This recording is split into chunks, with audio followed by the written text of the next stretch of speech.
त्यागी जी ने बताया कि नेता विपक्ष जो है ये बहुत बड़ा और मुझे लगता है कि काफी जिम्मेदारी वाला पद है। पूरी की पूरी पार्टी को, पूरी की पूरी अपोजिशन को यहाँ पे रिप्रेजेंट करते हैं और मुझे लगता है कि अब तक इनका पूरा का पूरा जो चाल चलन रहा है सभा के अंदर, इस विधानसभा के अंदर, एक बार वो टेबल पे खड़े होके डांस कर रहे थे, एक बार उन्होंने राज्यसभा के बारे में कह दिया कि राज्यसभा की जरूरत ही नहीं है, फिर वो इनके ऊपर प्रिविलेज का मामला चला, माफी मांगने के बाद आप लोगों ने दया दिखाई और प्रिविलेज का मामला उनके ऊपर रुका गया। उस तरीके से और भी कई तरीके के मामले इनके ऊपर चल रहे हैं। पिछले दिनों सिरसा जी ने भी कुछ कमेटीज के बारे में कुछ ऐसी बेतुकी टिप्पणी की जिसके कारण उनके ऊपर भी प्रिविलेज का मुकदमा मामला जो है वो शुरू किया गया। और अब ये जो मामला आया है दोबारा, इन्होंने कई जगह अखबारों में भी ये चीज छपवाई है और खुद इन्होंने अपनी प्रेस विज्ञप्ति के अंदर ये कहा है। दो तीन चीजें बातें जो कही है इन्होंने ये है कि एक तो कि जो हाउस की जो कमेटीज बनी ये अनकॉन्स्टिट्यूशनल है, असंवैधानिक है और इस हाउस को पावर्स नहीं है कि ऐसी कमेटियां बनी। और इससे भी ज्यादा जो मेरे पास और कोई शब्द नहीं है, घटिया ही इसके लिए शब्द सही रहेगा, इससे भी ज्यादा जो घटिया बात इन्होंने कही है वो ये कही है कि इन कमेटीज के अंदर हम अफसरों को बुलाते हैं, उनको डराते हैं, धमकाते हैं और उनसे अपने काम कराते हैं।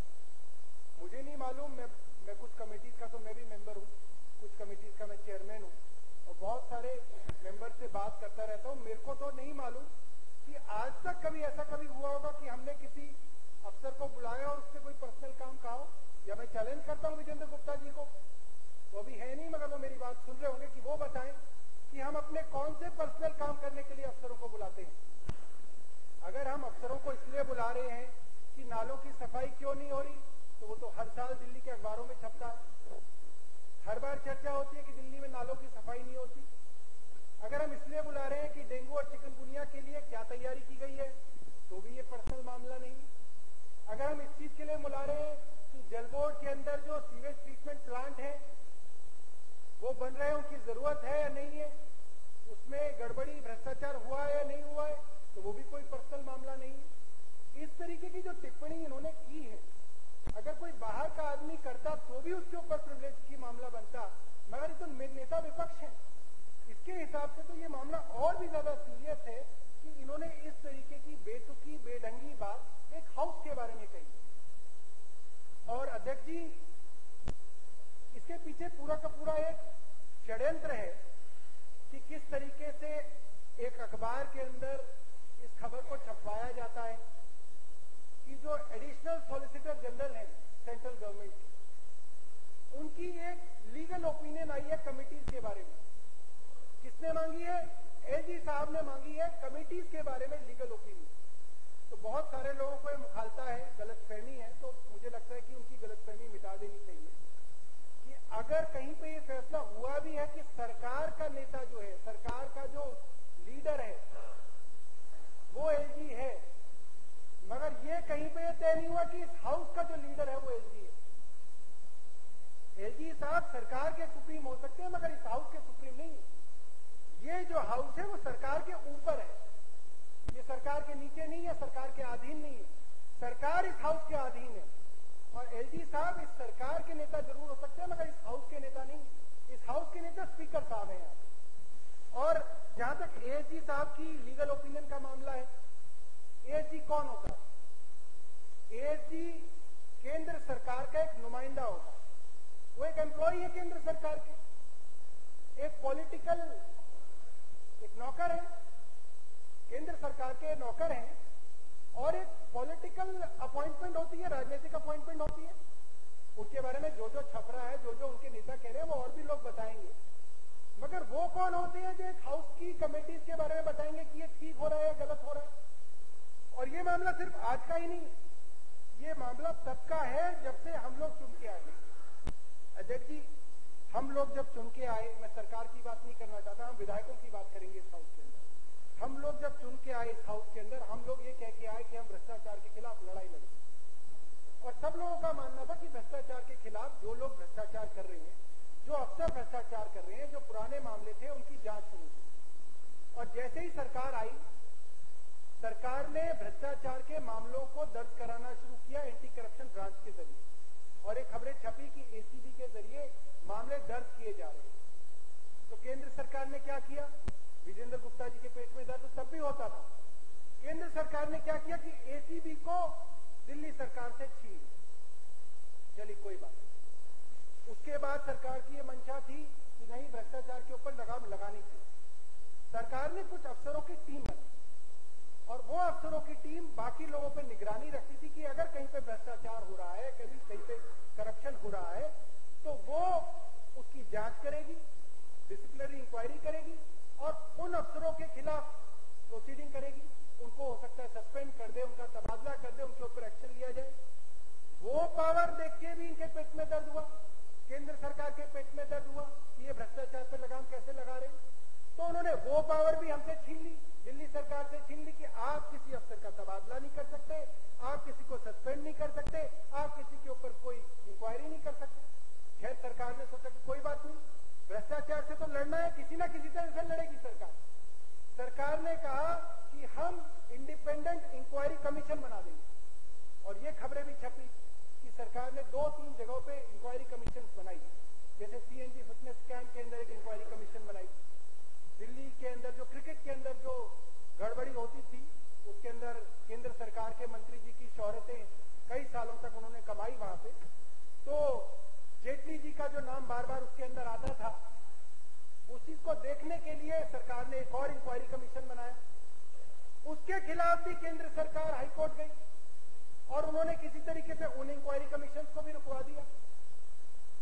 अब मुझे लगता है कि जब सरकार के हाथ से जितनी पावर थी भ्रष्टाचार पे लगाम लगाने की इन्होंने छीन ली, तो विधायकों ने तय किया कि विधायक अपनी जो सीमा है, विधायकों के पास जो पावर थी, हमारी विधानसभा के अंदर जो पावर है, हम उस पावर का इस्तेमाल करके सरकार की जवाबदेही तय करेंगे, अफसरों की जवाबदेही तय करेंगे, डिपार्टमेंट की जवाबदेही तय करेंगे। और ये जो जवाबदेही का जो पूरा का पूरा मुझे लगता है प्रिंसिपल है, ये तो हमारे कॉन्स्टिट्यूशन के अंदर है कि जो एग्जीक्यूटिव है, जो अफसरशाही है, जो सरकार है, उसकी जवाबदेही जनता के प्रति है, उसकी जवाबदेही विधायिका के प्रति है, लेजिस्लेचर के प्रति है। हम लोग जनता के नुमाइंदे, हमारा काम है ये देखना कि सरकार के जो वादे हैं, सरकार की जो पॉलिसीज हैं, जो कागजों में सरकार पॉलिसी बना रही है, जो अखबारों में छप रही है, वो जमीन पे उतर रही है, नहीं उतर रही। जिन अफसरों की यह जिम्मेदारी है कि उनको ये काम करना है, वो ये काम कर रहे हैं या नहीं कर रहे हैं। अगर अस्पतालों के अंदर कहा गया है कि मुफ्त में दवा मिलनी चाहिए, तो वो दवा मिल रही है नहीं मिल रही है, ये काम ये सारी की सारी समितियां कर रही हैं। अभी मैं आपको पिटीशन कमेटी का जिक्र करूं तो पिटीशन कमेटी रात को 10 बजे से लेकर रात को 2 बजे तक, पिटीशन कमेटी के जो विधायक हैं रात को 2-2 बजे तक अस्पतालों के अंदर घूम रहे हैं अफसरों के साथ, ये देखने के लिए कि अगर जो मरीज रात को आ रहा है, इमरजेंसी सिचुएशन में आ रहा है, हो सकता है उसको दिल का दौरा पड़ा है, हो सकता है उसका सड़क पे उसको दुर्घटना हो गई उसके साथ, और वो आदमी वो है जो सबसे वल्नरेबल है, जिसको सबसे ज्यादा जरूरत है, उसके साथ क्या उसको वो सर्विसेज मिल रही है नहीं मिल रही है। और इसके बारे में ये लोग कहते हैं कि ये गैरकानूनी है। मैं आज ये किताब लाया हूं, जो रूल्स ऑफ प्रोसीजर है, कंडक्ट ऑफ बिजनेस के जो रूल्स है, उसके अंदर साफ तौर पे लिखा हुआ है कि क्या क्या पावर इस हाउस को है। और मुझे लगता है कि कोई अफसर या कोई केंद्र सरकार का लीगल एडवाइजर या केंद्र सरकार का कोई नुमाइंदा, कोई पॉलिटिकल अपॉइंटी अगर अपनी तरफ से कोई लीगल ओपिनियन दे दे, तो इस किताब के अंदर जो पावर्स हमारे हाउस को मिली है वो कहते ही कम नहीं होती, उसके ऊपर कोई फर्क नहीं पड़ता उस चीज का। मैं आपको बताऊं अध्यक्ष जी, जिस बात का बार बार जिक्र किया जा रहा है कि इस हाउस के पास पावर्स नहीं, इस हाउस के पास पावर्स बहुत कम है, तो मैं विजेंद्र गुप्ता जी तो चले गए, मगर जहां भी होंगे वो ये बात सुन रहे होंगे और बहुत सारे लोग और भी अलग अलग तरीकों से बात सुन रहे होंगे। मैं थोड़ा बताना चाहता हूं कि कॉन्स्टिट्यूशन ऑफ इंडिया, भारत के संविधान के तहत, अमेंडमेंट के तहत दिल्ली का ये संविधान बना था, दिल्ली का जो एक्ट बना था, उसकी मैं आपको सेक्शन 18 पढ़ के दे देता हूं। यह है the government of national capital territory of Delhi act 1991।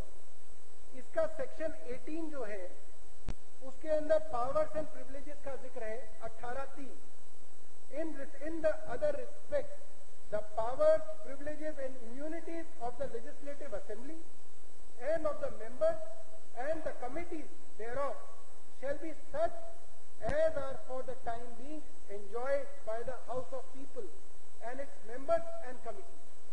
कहने का मतलब ये है, ये एनसीटी के एक्ट के अंदर है, जो कॉन्स्टिट्यूशन से डिराइव हुआ है, कि इस सदन के अंदर जितने भी मेंबर्स बैठे हैं, इस सदन की जो पावर है, इसके अंदर जो कमेटीज बनाई गई हैं, उनकी जो पावर है वो उसके बराबर है जो लोकसभा की कमेटीज की पावर है, जो लोकसभा के मेंबर्स की पावर है। जो लोकसभा की पावर है वो इस हाउस की पावर है। तो कौन, मुझे लगता है कि मूर्ख ही है लोग जो इस चीज को बोल रहे हैं, इसको चैलेंज कर रहे हैं कि हमारे पास पावर्स नहीं है। इसका मतलब ये तो लोकसभा की पावर्स को भी चैलेंज कर रहे हैं, ये तो पूरे प्रजातंत्र को चैलेंज कर रहे हैं कि ये पावर इनके पास है, ये नहीं है। और ये नहीं सोच रहे कि अगर ये इस हाउस की पावर्स को कम कर रहे हैं तो क्या अपनी पावर्स को कम नहीं कर रहे। इसका मतलब है यहाँ पे सिर्फ इस हाउस के मेंबर होने के नाते नहीं बैठते, ये तो किसी की दलाली करने के लिए यहाँ पे बैठते, उन लोगों की एडवोकेसी करने के लिए यहाँ पे बैठते। अमेरिका होके आए हैं अभी अभी, इन्होंने आपको बताया नहीं, 5 दिन गायब थे आपके हाउस में। अमेरिका से क्या सीखा इन्होंने? कुछ अच्छा भी सीख के आए, कहाँ घूम के आए वहां पे? बताया तो इन्होंने किसी को नहीं कि कहाँ जाते हैं अमेरिका के अंदर, मगर कुछ अच्छी चीजें भी सीखनी चाहिए इनको वहां पे। अमेरिका के अंदर सिंपल, अब देखो जो भी करना चाहते हैं, मुझे लगता है कि अमेरिका के अंदर से कुछ अच्छी चीजें ये सीख लेते हैं कि वहां के हाउस पैनल्स की क्या पावर्स हैं, वहां पे प्रजातंत्र को किस तरीके से हाउस कमिटीज ने मजबूत किया है, वहां से कुछ सीख के आना चाहिए ना अच्छी चीज। चलिए सौरभ जी कंक्लूड करिए, प्लीज कंक्लूड करिए। थोड़ा सा समय और दीजिए। और बार बार मुझे उस अखबार का जिक्र कर रहा हूं जिन्होंने छापा था। मुझे तो लगता है कि हालांकि इस तरीके की चीजों को छापने की भी बहुत ज्यादा स्वच्छंदता नहीं होनी चाहिए, क्योंकि आप इस हाउस की गरिमा के साथ नहीं खेल सकते, कोई भी किसी की भी ओपिनियन छाप के वहां पे। उसके अंदर यह लिखा था कि जो मामला कहीं पे सब जुडिस, जो मामला किसी कोर्ट के अंदर अधीन है, उस मामले को हाउस की कमेटी नहीं उठा सकती। मैं हैरान हूं कि इस किताब के अंदर लगभग जितनी भी बातों का जिक्र है, चाहे वो क्वेश्चंस हो, चाहे वो मोशंस हो, चाहे वो रेजोल्यूशन हो, चाहे वो पिटीशन हो, हर चीज के अंदर ये लिखा हुआ है कि जो मामला अदालत के अंदर सबजुडिस है उसको आप नहीं उठा सकते। हर एक पे लिखा हुआ है, मगर हर जगह ये साथ में लिखा हुआ है कि स्पीकर की पावर है। स्पीकर चाहेगा तो जो मामला स्पीकर साहब चाहेंगे, अपने विवेक में, अपनी बुद्धि में चाहेंगे कि ये मामला हाउस के अंदर उठेगा, चाहे मोशन की फॉर्म में आएगा, चाहे रेजोल्यूशन की फॉर्म में आएगा, चाहे क्वेश्चन की फॉर्म में आएगा, चाहे पिटीशन की फॉर्म में आएगा। अगर स्पीकर का विवेक है तो वो मामला उसके अंदर उठेगा। मैं आपको 2-3 चीजें स्पीकर साहब अगर आपकी इजाजत हो तो जल्दी से पढ़ के बता देता हूं। मोशन के लिए जिक्र है, motion for discussion on the matters before tribunal, commission etcetera. No motion which seeks us to raise a discussion on the matter pending before any statutory tribunal, statutory authority performing any judicial, quasi-judicial function or any commission or court of inquiry appointed to inquire into or investigate a matter shall ordinarily be permitted to be moved। मतलब आम तौर पे वो permit नहीं होगा अगर वो court में है, मगर प्रोवाइडियो है, हर चीज के अगर मगर लगा हुआ है, provided that the speaker may in his discretion allow such matter to be raised before the house as is concerned with the procedure और scope और वगैरह वगैरह। सेम चीज रेजोल्यूशन के बारे में लिखी हुई है। मुझे नहीं मालूम कि कौन वकील हैं जो जिनकी सलाहें लेते हैं, और मुझे नहीं मालूम कि आजकल एलजी साहब भी ऐसे लोगों की सलाह क्यों लेते हैं। वो खुद गुमराह हो रहे हैं या उनको लोग गुमराह कर रहे हैं, मुझे नहीं मालूम। जिस पेटिशन कमेटी का भी जिक्र किया गया है कि पेटिशन कमेटी के अंदर ये मामला इसलिए नहीं आ सकता था क्योंकि ये कोर्ट में चल रहा है। अब ये लोग अभी जो मामला उठा रहे थे, क्या मामला उठा रहे थे? कुछ लोग सीवर में गिर गए, डिसिल्टिंग करने के लिए सीवर में उतरे और वहां पे उनकी मृत्यु हो गई। डिसिल्टिंग का मामला है, फिर तो यहां नहीं उठ सकता, क्योंकि 2005 से हाईकोर्ट डिसिल्टिंग का मामला सुन रहा। इसी बात पे तो आपने पिटीशन कमेटी को रोका है। आपने कहा कि पिटीशन कमेटी इस बात को नहीं सुन सकती क्योंकि डिसिल्टिंग तो अब हाईकोर्ट देख रहा है, तो ये मामला भी नहीं हो सकता क्योंकि ये मामला भी डिसिल्टिंग से जुड़ा हुआ है। डेंगू और चिकनगुनिया के मामले भी हाईकोर्ट देख रहा है, तो वो मामला भी यहां नहीं उठ सकता। यहां ना क्वेश्चन नहीं, ना यहाँ पे क्वेश्चन उठ सकता उसका, ना उस पर पिटीशन आ सकता, ना उस पर मोशन आ सकता, ना उस पर रेजोल्यूशन आ सकता। ट्रांसपोर्ट के मामले हैं, डीटीसी बस यहां से यहां तक चलाओ, हाईकोर्ट रोज कहता नहीं यहां से यहां तक चलाओ, नहीं वहां से वहां तक चलाओ। कुशक नाले का मामला है, मैं हाईकोर्ट की जजमेंट पढ़ रहा था, हाईकोर्ट ये कह रहा कि नहीं आप उस नाले की इस जगह पे जाके देखिए कि सिल्ट उठी या नहीं उठी, फिर अपने ऑर्डर में लिख रहा है उधर की उठ गई उधर की नहीं उठ गई। मैं ये नहीं कह रहा कि हाईकोर्ट को काम करना चाहिए नहीं करना चाहिए, मगर अगर हाईकोर्ट ही हमारे सारे काम कर देगा तो हमें बंद कर दो, लोकसभा वगैरह सब बंद कर दी जाए। ट्रांसपोर्ट के मामले हाईकोर्ट के अंदर चल रहे हैं, पोल्यूशन के मामले हाईकोर्ट के अंदर चल रहे हैं, चिकनगुनिया डेंगू के मामले हाईकोर्ट के अंदर चल रहे हैं, हॉस्पिटल के मामले हाईकोर्ट के अंदर चल रहे हैं, कौन से मामले नहीं चल रहे? फिर तो आप कुछ नहीं कर सकते। तो मुझे लगता है कि यहाँ पे ये मकसद नहीं है कि हमको हाईकोर्ट से कोई कन्फ्रंटेशन करना है या कुछ करना है। कहने का मतलब ये है कि इस किताब के अंदर, ये हमारी बाइबल भी है, गीता भी है, कुरान भी, इस किताब के अंदर जो चीजें लिखी हैं उसी के हिसाब से हाउस चल रहा है। और अगर इस किताब में नहीं भी लिखी तो भी सिर्फ आपके पास ये हक है कि हाउस कैसे चलाना है, वो भी इसमें लिखा है, वो भी इस किताब में लिखा है कि जो इस किताब में नहीं लिखा उसका फैसला भी आप ही करेंगे, कोई हाई कोर्ट या सुप्रीम कोर्ट नहीं करेगा। एक मैं और एक बड़ी अच्छी दिलचस्प चीज पढ़ाता हूं जो सीधा कॉन्स्टिट्यूशन से निकली है। उसके अंदर ये है 37 सेक्शन 37 एनसीटी दिल्ली एक्ट का, court not to inquire into proceedings of the legislative assembly, the validity of any proceedings in the legislative assembly shall not be called in question on the ground of any alleged irregularity of the procedure। इसको मैं हिंदी में भी बता दूं, न्यायालय द्वारा विधानसभा की कार्रवाई की जांच न किए जाना, विधानसभा की किसी भी कार्रवाई की विधि मान्यता को प्रक्रिया की किसी अभिकथित अनियमितता के आधार पर प्रश्नगत नहीं किया जाएगा। ये एक्ट के अंदर है, जो कॉन्स्टिट्यूशन के अंदर है। जो भी चीजें हो रही हैं यहाँ पे वो सारी एक्ट के अंदर भी है, कॉन्स्टिट्यूशन के अंदर भी है और सीधा वहां से डेराइव हो रही है अध्यक्ष जी। इसीलिए हमने कहा था कि बहुत इंपॉर्टेंट मामला है, दो मामले बहुत इंपॉर्टेंट है। एक तो बार बार इस हाउस की पावर्स के बारे में बाहर के लोग टिप्पणी कर रहे हैं और दूसरी बात इस हाउस की पावर्स और प्रिविलेजेस के बारे में नेता विपक्ष टिप्पणी कर रहे हैं। धन्यवाद।